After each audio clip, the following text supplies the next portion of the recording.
Overseas now, and it's Super Tuesday in the United States, the biggest single day of the campaign to choose the Republican presidential candidate. Frontrunner Mitt Romney hopes to inflict a decisive blow to challenger Rick Santorum. 10 states are going to the polls, but the key battleground is Ohio, a must-win for both men. North America correspondent Craig McMurtry joins me now from Washington. So, Craig, any clues yet about who's ahead?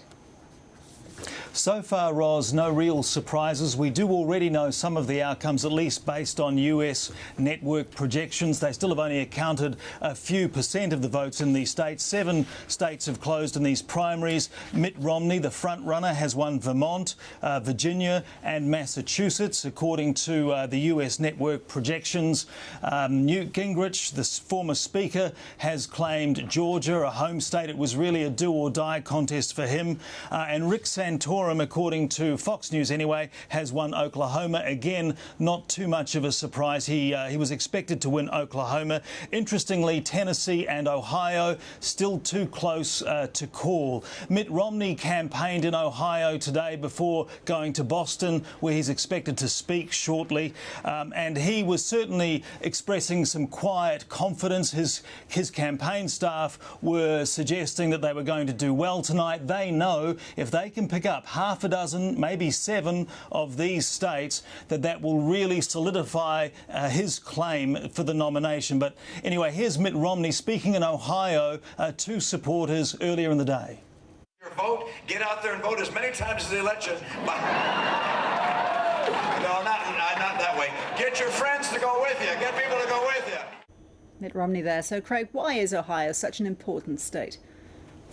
Well, it's important because it's a battleground state. It's almost impossible for Republican strategists to map out a path to the White House in November without the nominee doing well in Ohio. Now, there's really only a very, very small percent of the vote, the primary vote, being counted so far. But according to exit polls, it really is turning into a two-man contest there as expected. According to exit polls, Mitt Romney, 40% support. Rick Santorum, 36% of support.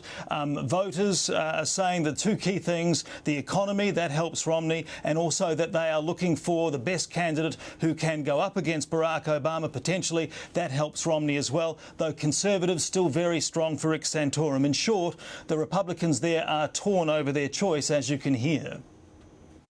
The economy is very important, and Rick's from around here too, so he knows the ins and outs of this. Mitt Romney is a good guy, but he's too rich.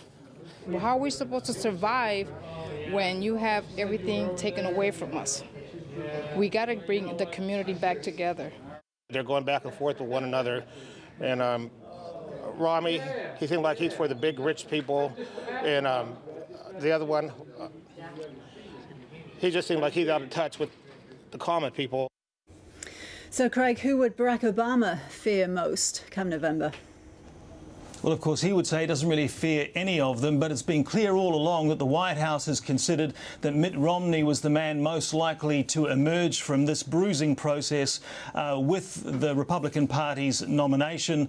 And certainly he consistently outpolls his Republican rivals in a general election context in a direct matchup with Barack Obama. The other thing that Mitt Romney can point to is he won Florida some weeks back. He's won Virginia tonight. According to the exit polls, he stands at least a good chance of winning Ohio. These are 3 crucial battleground states in November. He would certainly argue that puts him in good stead to be competitive against Barack Obama.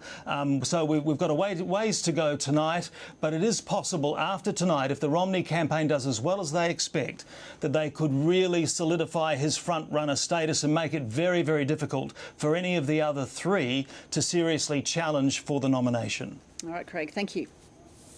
OK.